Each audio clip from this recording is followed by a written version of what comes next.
Halo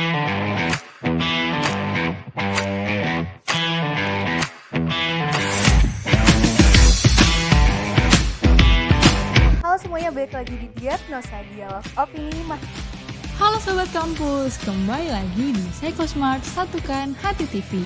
Halo semuanya, selamat datang di Psytalk, Psychology Talk.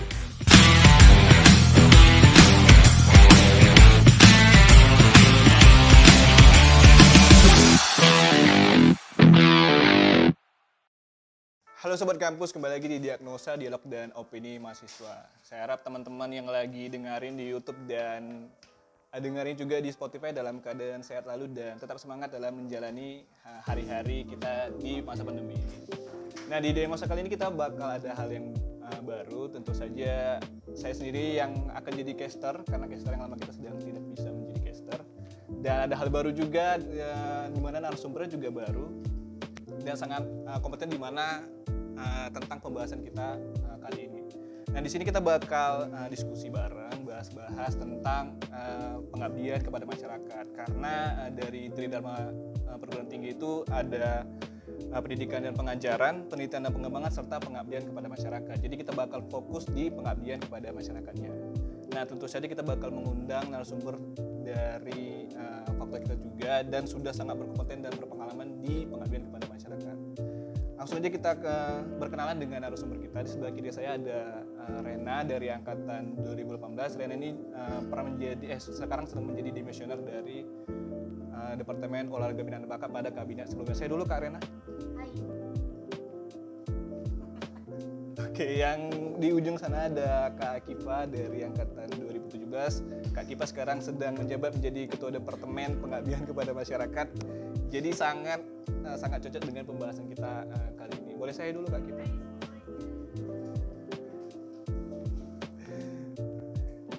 Ya, oke, langsung aja kita bakal bahas tentang pengabdian ke masyarakat. Tapi awalnya kita harus sharing-sharing dulu dong, biar teman-teman yang nonton atau yang dengar bisa tahu nih Rena dan Kak Kifa ini udah ngapain aja selama pengabdian kepada masyarakat. Boleh dari Kak Rena dulu, mungkin boleh cerita pengabdian kepada masyarakat aja, apa aja yang udah Kak Rena jalani selama di masa perkuliahan. Oke, jadi aku pengabdiannya kepada masyarakat itu sama dosen. Nah, jadi waktu itu aku bantuin Bu Yosi, Pak Eka, dan Bu Rika di pengabdian masyarakat, tapi kali ini yang pengabdian masyarakat yang diketuai sama Bu Yosi di Sibolangit, khususnya untuk caregiver dari Panti Jompo di GBKP Sukamakmur. Caregiver itu apa Kak? Caregiver itu pengasuh. Nah, jadi waktu itu aku nggak sendirian dong, pastinya ada dua mahasiswa lagi. Itu ada Kak Cantika dari angkatan 2017 sama Kak Grace dari mahasiswa profesi, magister profesi klinis dewasa. Nah, dibantu juga ada sama Bang Armen waktu itu. Terus persiapannya kalau dibilang cukup matang, tapi agak mendadak sih. Jadi persiapannya itu udah dibilang dari jauh-jauh hari, cuman sangat-sangat mempercepat waktu gitu, sekitar 2 mingguan gitu lah kalau nggak salah ya, aku lupa juga sih soalnya tahun lalu. Terus habis itu setelah ngobrol-ngobrol lewat Zoom, akhirnya ketemu langsung waktu sekitar bulan Oktober atau September kalau nggak salah. Iya lah, ya September kayaknya. Nah, ya, September. Jadi waktu itu pertama kali datang ke sana itu FGD dulu sama pendeta di sana. Nah, jadi di sana itu direkturnya pendeta karena emang di bawah naungan GBKP Sukamakmur yang kami datengin itu tadi. Jadi di sana itu kenapa tertariknya ke caregiver, karena kan orang udah banyak banget yang datengin kakek nenek di sana. Ya. Terus panti asuhan juga, lagian kakek nenek di sana juga banyak didatengin. Bahkan kayak orang ternyata nggak memperhatikan orang-orang yang pengasuh di sana, gimana perasaan mereka, gimana mereka jalani hari-harinya, cocok gak kira-kira sama kakek nenek di sana gitu. Dan Oh, akhirnya ini setelah yang di pengabdian kan caregivernya. Iya, benar. Mengabdi ke caregivernya Iya, gitu. benar. Nah, caranya mengabdinya itu dengan memberikan teknik relaksasi sama ajak olahraga bareng gitu. Setelah hasil dari FGD-nya itu ya ternyata banyak caregiver yang ngerasa mereka itu nggak diperdulikan, baik dari pihak panti jompo maupun dari orang-orang sekitar mereka gitu. Jadi kayak mereka sedih sendiri, marah sama diri mereka sendiri kayak gitu. Nah, intinya mereka kayak nggak menerima lah kalau mereka posisinya itu caregiver, padahal mau nggak mau mereka harus kerja kayak gitu untuk memenuhi kebutuhan mereka sehari-hari. Ya udah, setelah FGD 1 kali akhirnya buat apa ya, kayak sejenis portofolio, bukan portofolio apa ya, kayak modul yang dirancang dalam waktu 1 hari. Sangat persiapan sekali ya. Oh iya dong, kan orang-orang di dalam profesional, nggak bercanda. Loh, Bu Yosi loh. Tapi kan ada saya siapa? Saya cuma liatin doang. Oke, jadi di situ persiapan pakai teknik relaksasi apa, terus apa nanti output yang bakal didapat, terus olahraganya kayak apa juga. Nah, akhirnya setelah 2 hari 1 malam di sana, kenalan juga. Ternyata di sana itu ada 18 caregiver, tapi yang bisa mengikuti hanya 13 orang dikarenakan waktu kami memberikan pengabdian masyarakat ke sana itu ada shiftnya. Jadi kayak ada yang kerja pagi sampai siang sampai sore ke malam, baru malam lagi ke pagi lagi gitu. Nah, habis itu setelah ikut-ikutan di sana, terus mereka ternyata udah makin senang karena kami datang, karena mereka merasa kami diperdulikan ya. Ternyata ada orang yang emang mau gitu memperhatikan kami, nggak cuman nenek kakek aja yang memang kalau bahasa nggak enaknya udah bau tanah gitu ya kan. Karena mereka kerjanya peduli sama orang, Iya, tapi mereka nggak ada yang peduliin. benar gitu. Jadi kayak mereka ngerasa sedih, marah, kecewa dan lain-lain. Terus akhirnya setelah diajari gimana sih teknik relaksasi supaya mereka bisa tenang, bisa santai, bisa rileks gitu. Jadi ya udah, akhirnya setelah diajarin dan outputnya ada, ya udah, jadi mereka bisa deh relaksasi sendiri dan olahraga sendiri gitu sih. Itu termasuk unik ya menurut aku, karena jarang gitu memperhatikan pengabdiannya itu ke caregiver. Ya. Gitu. Ya betul itu perspektif yang sangat-sangat beda gitu menurut aku, karena kita biasanya kalau pengabdian paling ke panti asuhan gitu kan, kayak Rehna bilang tadi ke panti jompo gitu kan, tapi kita nggak pernah ngelihat dari sisi caregivernya yang peduli sama orang, tapi biasanya malah nggak dipeduliin gitu. Jadi bagus sih itu menurut aku, salah satu pengabdian yang sangat-sangat unik. Kalau dari caregiver sendiri gimana sih tanggapan mereka setelah kalian datang di sana? Kalau mereka sendiri sih pasti senang, karena yang kayak aku bilang tadi, mereka itu merasa diperdulikan meskipun nggak semua orang bisa dapat. Karena di sana juga ada yang lagi magang. Yang magang di sana juga mereka kerjanya itu sebenarnya fisioterapis gitu. Jadi di sana itu mereka ngebantu-bantuin, dan ternyata mereka juga pelan-pelan ngerasain hal yang sama kayak caregiver di sana. Setelah kami datang dan ajarin gimana teknik relaksasi yang tepat, musiknya apa, detik menitnya kami ajarin, benar-benar kayak mereka juga jadi paham. Akhirnya kayak mereka merasa oke, aku bisa lebih tenang dan bisa ngejalanin pekerjaan yang harus dikerjakan ini meskipun dalam keadaan terpaksa, jadi lebih semangat dan lebih tenang aja gitu. Kalau selain caregiver ada nggak yang selain pengasuh di sana, ada nggak yang ikut pengabdian gitu, atau teknik relaksasi ini hanya diberikan sama caregiver itu doang gitu? Oh, maksudnya kayak orang-orang lain selain Iya. gitu. Oh, kalau di bagian itu sih kayaknya ada juga kepala administrasi. Jadi kalau di sana kan tetap bayar gitu kan. Nah, ya. Jadi kepala administrasinya pun juga ikut, dan tapi nggak selalu gitu. Kayak kepala administrasinya itu cuma 2 atau 3 orang kalau nggak salah. Tapi yang cuma dapat tuh 1. Pendetanya pun nggak ikut. Padahal dia direkturnya. Berarti pendetanya merasa aku ini sehat banget gitu. Itu caregiver-nya masih muda-muda, Ren? Ada yang muda Kak, tapi ada yang Paruh baya gitu? ya sekitar 55 tahun juga ada. Oh iya? Iya. Tapi dia kerjanya cuci piring, Oh, masak gitu. Tapi kan termasuk caregiver. Iya benar.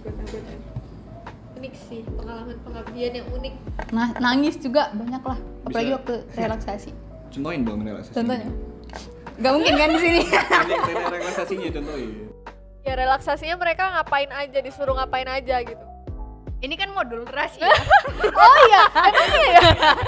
Bu Yosi boleh nggak di-spill Bu Yosi? Tapi pokoknya kemarin itu aku sempat disuruh ikut juga sih, kayak coba rasain apakah kira-kira mereka bohong atau enggak gitu. Terus setelah aku ikut, aku kayak ngerasa nggak sadar, kayak ngerasa aku melayang. Aku nggak bisa ngerasain kursinya. Padahal aku tadi lagi duduk, aku nggak bisa juga ngerasain tanganku ada di paha gitu ya, kayak ngefly. Kayak nge-play. Iya bener. Terus habis itu disuruh mau sadar, nggak bisa.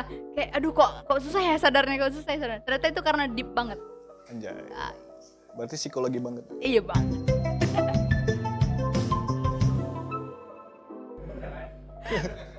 Kalau dari Kak Iki sendiri boleh sharing dong pengabdian kepada masyarakat apa aja yang udah Kakak jalani? Oke, sebelumnya perkenalkan aku Kiva selaku Ketua Departemen Pengabdian Masyarakat PEMA Fakultas Psikologi USU yang paling banyak prokjanya. Nah, jadi kami PEMAS itu sesuai dengan singkatannya pengabdian masyarakat gitu kan. Jadi departemen yang emang fokus pada pengabdian masyarakat gitu. Kalau kami ditanya pengalamannya apa, ya pengalamannya banyak kali gitu kan, karena di PEMAS tahun ini sangat-sangat ini ya, I think set the new standards buat PEMA gitu, karena kami sendiri tuh departemen yang punya 9 prokja dan semuanya tuh berjalan dengan lancar ya kan. Dan lumayan berat pengabdiannya gitu. Jadi kami ada 5 tugas pokok, 5 program pokok, 4-nya lagi tuh program eksidental. Tapi singkatnya aja, yang 2 highlights ya, yang sangat mencerminkan pengabdian masyarakat gitu. Tuh kami ada buat eduaksi dan SIDUL. SIDUL itu singkatan dari psikologi peduli gitu. Nah kalau SIDUL itu kami fokusnya ke sekolah yang kurang memadai fasilitasnya, yang kurang diperhatikan lah gitu sama pemerintah. Nah, jadi kami ketemu sekolah kemarin namanya SD Cerdas ya kan. SD Cerdas nih bener-bener memprihatinkan, bukan lagi nggak memadai tapi emang memprihatinkan gitu. Karena mereka satu sekolah isinya hanya ada 20 siswa SD gitu. Bukan hanya satu kelas, bukan kelas 5-nya 20 siswa, enggak, ini satu sekolah isinya 20 siswa dan mereka semua latar belakang dari ekonomi menengah ke bawah gitu. Jadi kalau misalkan kita lihat di eduaksi kemarin itu bener-bener lantai sekolahnya itu masih semen dan semennya tuh yang udah pecah-pecah gitu loh. Terus meja sekolahnya juga kayu yang lapu-lapu gitu kan. Kayu yang lapu-lapu gitu. Jadi kayak memprihatinkan lah, mereka nggak punya perpustakaan, kamar mandinya pun sangat-sangat jorok gitu kan. Gurunya pun kalau nggak salah itu termasuk capsek, kayak cuman ada 5 gitu loh. Jadi ya udah, kita pengabdian ke sana terdiri dari 2 pertemuan kemarin. Pertemuan pertama itu kita fokus karena Covid kan kemarin. Jadi kita pertemuan pertama itu betul-betul fokus ke ngasih mereka alat-alat prokes. Kita kasih wastafel pedal gitu.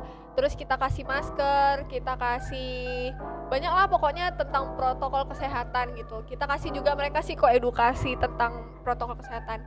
Nah kalau di pertemuan kedua itu kita udah beralih lagi, fokusnya lebih ke masalah pedofilia gitu. Karena kan masalah pedofilia lumayan ini juga ya buat anak-anak gitu kan. Dan mereka tuh emang nggak tahu gitu loh apa itu pedofilia gitu, banyak yang nggak tahu mereka. Jadi kita kasih edukasi juga tentang itu gitu. Nah itu soal edukasi. Kalau misalkan SIDUL ini kita kemarin banyak kolaborasi. Kita kolaborasi sama Jalaluddin Pane Foundation, itu DPF. sama pasukan dongeng juga, sama Polres juga, karena kebetulan kita ngadain pengabdiannya itu di gitu kan. Jadi kenapa karena ini banyak masalahnya gitu. Mohon maaf ya warga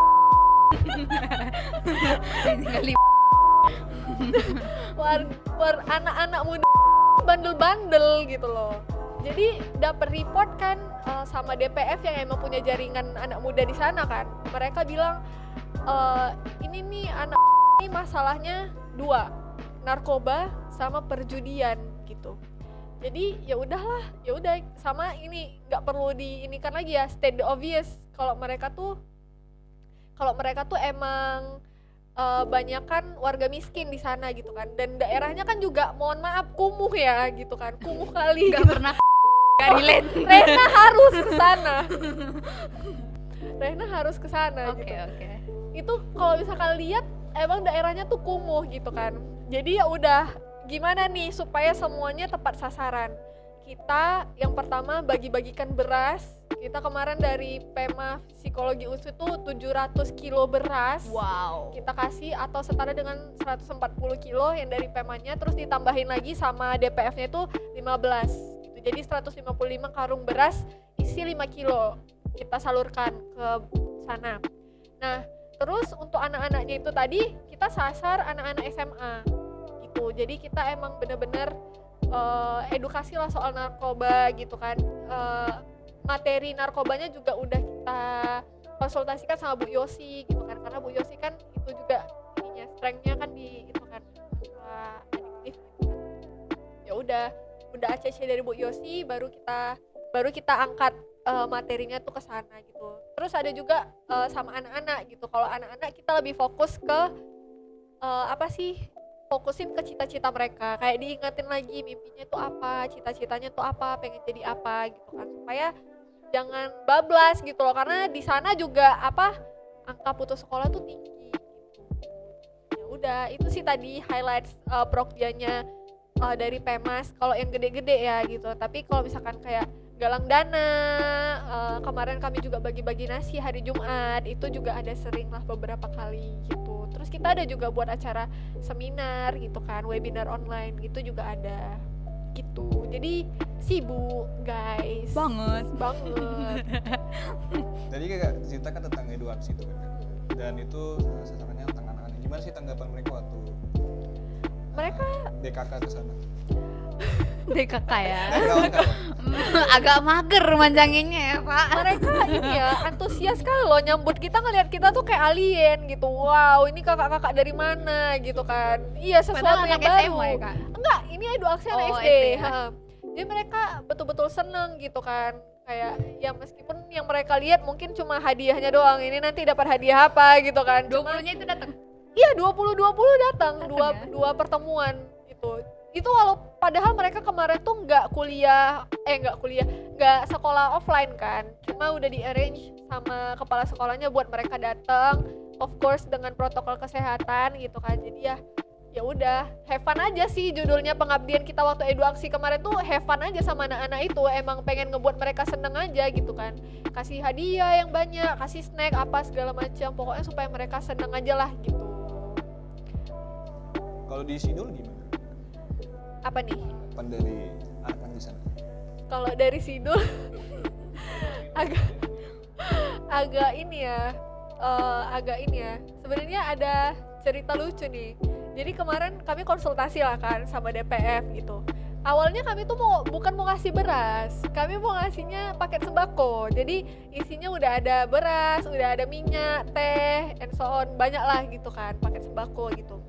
Tapi dibilang sama kakak DPF-nya ini yang orang, aduh nggak usah kak gitu, nggak usah. Kenapa? Karena orang sana tuh sukanya yang nggak usah banyak-banyak barangnya gitu, tapi kuantitasnya aja, satu barang tapi kuantitasnya banyak gitu.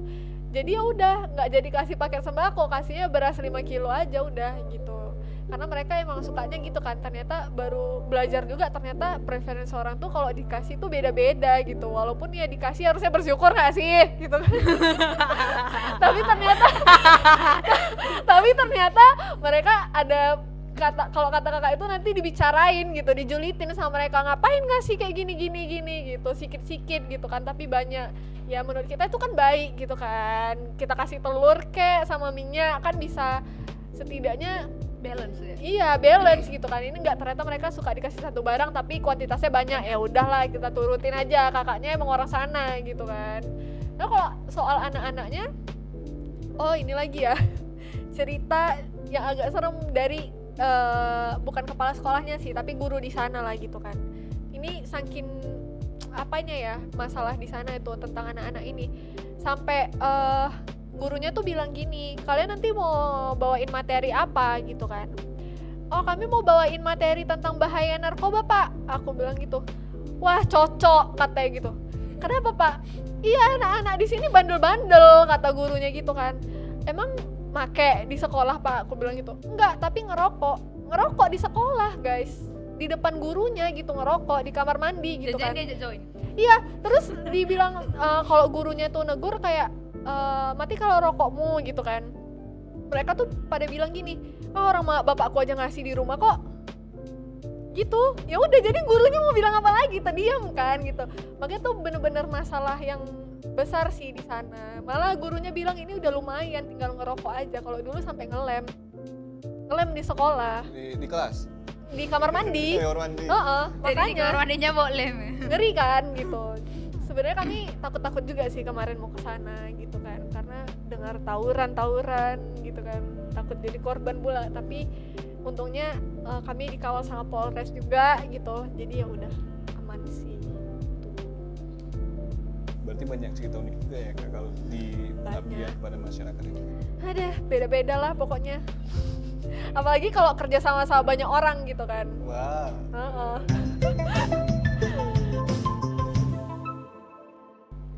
Kita udah sharing nih kan tentang pengabdian kepada masyarakat yang udah kita jalani itu. Menurut Rena dan Kak Kiva tuh apa sih pentingnya pengabdian kepada masyarakat? Dari Rena dulu mungkin. Oke, kalau dari aku, pentingnya pengabdian masyarakat itu secara nggak langsung nambah relasi sih. Kayak meskipun kita mengabdi ke sana, tapi nggak selalu yang kita abdikan itu orang yang lemah gitu loh. Jadi kayak bisa aja suatu saat aku butuh mereka untuk satu dan lain hal gitu. Selain untuk menambah relasi, kalau menurut aku sih menambah value. Jadi kayak orang tahu, oh ini orang nih bisa diajak untuk pengabdian masyarakat loh. Dia orangnya A, B, C, D, F, G gitu. Jadi aku sendiri pun, karena aku pengabdian masyarakatnya ke dosen, jadi secara gak langsung dosen yang aku sebutkan namanya tadi itu mau aja ngajak aku untuk pengabdian selanjutnya. Kayak Bu Yosi kan, gak habis di situ aja, beliau juga ajak aku untuk pengabdian LPDP-nya. LPDP-nya itu untuk memberikan hipnoterapi gitu. Kayak orang-orang kan mikir hipnoterapi itu kayak nggak masuk akal gitu. Tapi ternyata setelah kita jalanin gitu, ikutin, aku jadi teknisinya gitu. Jadi kayak ngerasa, oh hipnoterapi itu beneran ada. Kayak di mindset orang, suatu penyakit itu tuh nggak bisa sembuh tanpa tangan dokter. Tapi di tangan orang-orang psikologi, kalau misalnya mindsetnya kita rubah, penyakit itu ternyata bisa sembuh gitu. Jadi kayak gitu. Itu sih menurutku pentingnya pengabdian masyarakat sejauh ini ya. Kalau untuk individu sendiri, kita sendiri gimana tuh? Penting nggak? Penting sih kalau menurut aku, karena kayak untuk individu sendiri pun untuk kedepannya kan penting juga. Misalnya kita ada di dunia kerja, jadi orang-orang pada tahu atau bisa rekomendasiin kalau misalnya kita itu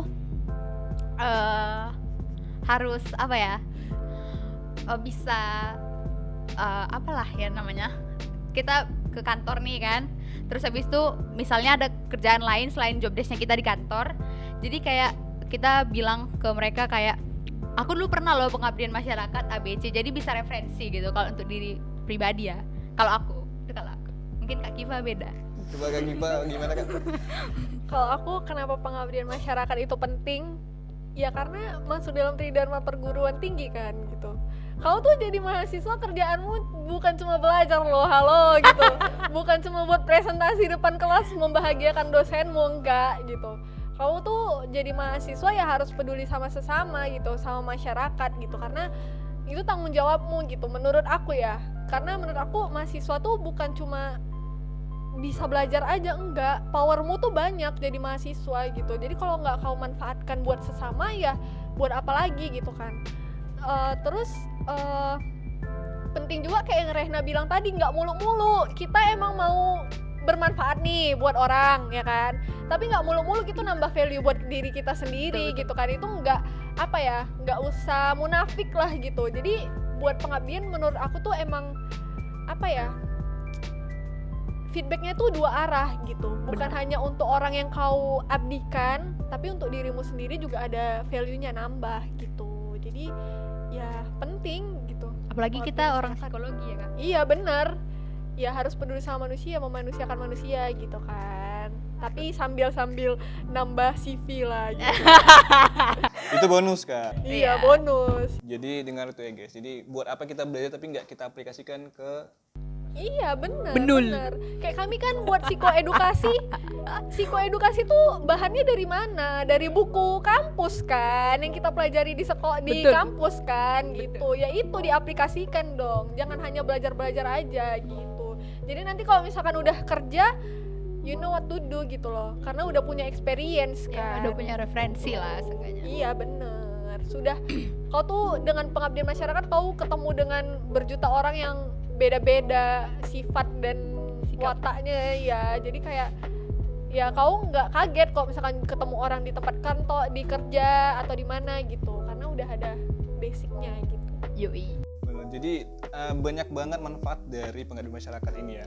Apalagi kayak kita bilang untuk masyarakat juga bermanfaat, untuk kita juga bermanfaat. Jadi teman-teman, pengabdian kepada masyarakat. Ya Yeay. daftar PEMAS. Yeay, ikut tahun PEMAS. depan. Khususnya PEMAS. Tahun ini. Benar. Ya, mungkin aku juga boleh sharing kali ya, kan dari tadi teman-teman. Oh narasumber. boleh. Kalau aku pribadi aku juga pernah ikut pengabdian pada masyarakat. Terakhir bareng Kak Doi di bank sampah. Jadi kayak tempat pembuangan bank sampah, terus sampah itu diolah untuk menjadi makanan manggot, terus manggot itu untuk dijual. Terus ada juga di pengabdian di anak-anak berkebutuhan khusus, kita kayak renovasi sekolahnya gitu. Baru sama Bu Rika. Bareng teman-teman Insos juga, kami renovasi panti asuhan di Simpang 3. Jadi untuk aku pribadi ya, Keren. yang aku dapat dari pengabdian masyarakat itu adalah gimana kita bisa lebih peka sama masyarakat ini. Iya benar. Yang nggak pernah kita lihat selama ini Iya, kan. betul. Kan mungkin kita kan cuma lihatnya kayak sekitar kita kan, mungkin Betul. kayak di rumah kita, mungkin di perkotaan. Tapi masalah masyarakat yang mungkin hidupnya lebih keras atau yang lebih ekonomi di bawah kita, tidak apa ya bahasanya, tidak seberuntung kita lah. Jadi kita bisa lihat bagaimana mereka hidupnya tuh gimana, dan itu nambah pengalaman dan kita semakin peka sama permasalahan sosial Iya yang benar. ada. Jadi begitu teman-teman. Sekali lagi ikut pengabdian. Yeay. It makes you more grateful sih Iya for benar-benar. what you have in life. Pokoknya banyak manfaat lah, apalagi untuk pribadi kita gitu. Dapat sertifikat. Benar. Tidak hanya sertifikat. Makan enak. Di luar dari itu juga ada. Ada lagi ya. Menambah itulah. Menambah gratitude, tuh kebersyukuran. Benar. Kita jadi semakin lebih menikmati hidup ini gitu. Iya.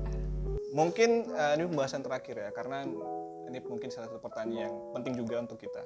Menurut Arena dan Kak Akipa tuh bagaimana sih pengabdian pada masyarakat yang baik itu? Apakah pengabdian hanya kepada masyarakat apa bahasa masyarakat pedesaan atau masyarakat yang mungkin hidupnya tidak seberuntung kita gitu? Apakah bagus juga untuk masyarakat perkotaan yang mungkin dari kelas ekonomi menengah ke atas atau bagaimana? Dari Rena juga Aku dulu. atau Kak Boleh. Kak Kipa lah. Rena terus deh. Gantian. Kalau menurut aku pengabdian masyarakat yang baik itu pengabdian masyarakat yang tepat sasaran. Ya, betul, betul. Jadi kalau misalkan udah tahu nih, kau targetnya mau ngapain gitu, kau mau psikoedukasi bahaya narkoba, pergi ke kota tadi, ya kan? Iya. Emang itu masalahnya gitu. Mau psikoedukasi apa misalkan, kan orang kaya juga pasti punya masalah dong gitu. Atau orang kelas menengah atas nggak berarti di lingkungannya itu nggak ada masalah kan, kayak insos tadi gitu, kita kan mencari masalah apa yang di tengah-tengah masyarakat gitu. Jadi menurut aku pengabdian yang baik tuh pengabdian yang tepat sasaran gitu. Dan satu lagi, jujur. Pengabdian yang jujur, jangan uang pengabdian nih udah galang dana nih ya kan, udah galang dana nih capek-capek mau dibeliin nasi bungkus gitu, jangan. Jangan. Pernah lihat kayak gitu gak?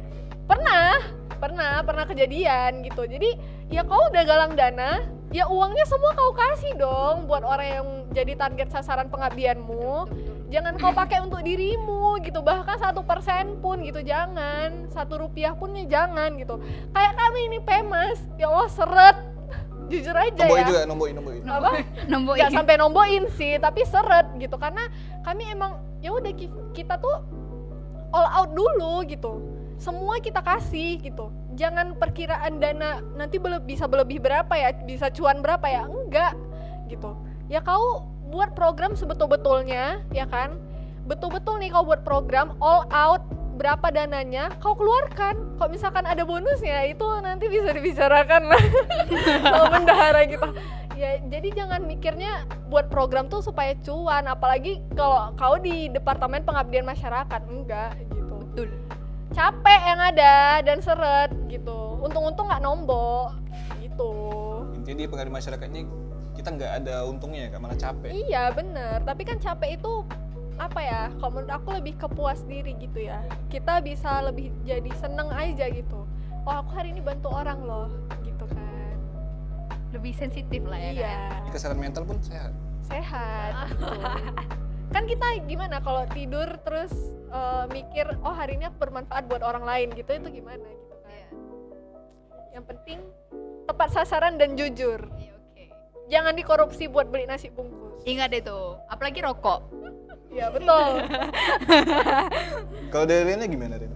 Kalau tadi Kak Giva bilang tepat sasaran dan jujur, kalau aku lihat siapa orang yang butuh. Buat apa kita datang buat pengabdian masyarakat, toh orangnya nggak butuh. Misal kita mau ke panti asuhan, tapi dia panti asuhannya di bawah yayasan yang sangat berkecukupan. Itu buat apa? Kayak kita buang-buang duit loh gitu. Kayak mendingan kita cari lagi, telah lagi panti asuhan yang memang butuh banget gitu.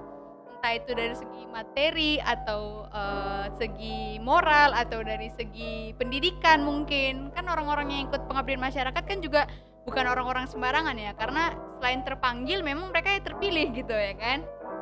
Jadi kalau dari aku sih itu, karena kalau nggak sesuai dengan orang yang butuh, ya mereka pun nanti ikut jadi pesertanya kayak ngerasa setengah-setengah. Buat apa aku ikut? Aku kan udah dapat ini sebelumnya. Meskipun mungkin yang kayak Raymond bilang tadi, mereka nggak seberuntung kita gitu. Tapi kalau mereka ngerasa aku udah punya ini, aku nggak butuh ini, jadi mereka nggak excited gitu. Nggak se-excited anak-anak kecil yang ada di SD cerdas tadi, yang mereka pada datang, mereka senang lihat orang ini kayak alien gitu, kayak Kak Giva tadi.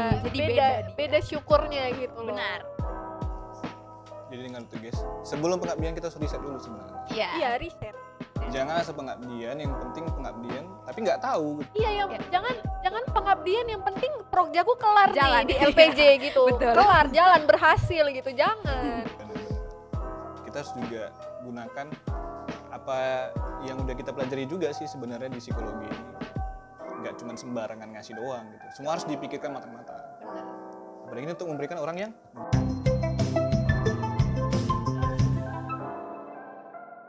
pembahasan kita, bincang-bincang sore kita pada hari ini. Terima kasih buat Rena dan Kak Akiva yang Kasih Pema. Makasih Pema udah undang. statement nggak dari Kak Akiva atau Rena? Kalau aku menyimpulkan yang tadi ya, jadi kita tuh pengabdian masyarakat emang harus tepat sasaran, jujur, jangan mikirin exposure gitu. Karena kita kan pengabdian, namanya pengabdian ya ikhlas aja gitu kan. Jangan mikir Bener. feedbacknya untuk kau tuh apa, kecuali CV boleh lah. Tapi kalau untuk exposure, cari muka jangan. Dari Rena mungkin ada? Kalau aku sih nggak ada ya, sama. Sama aja. Udah ciut duluan Rena nih.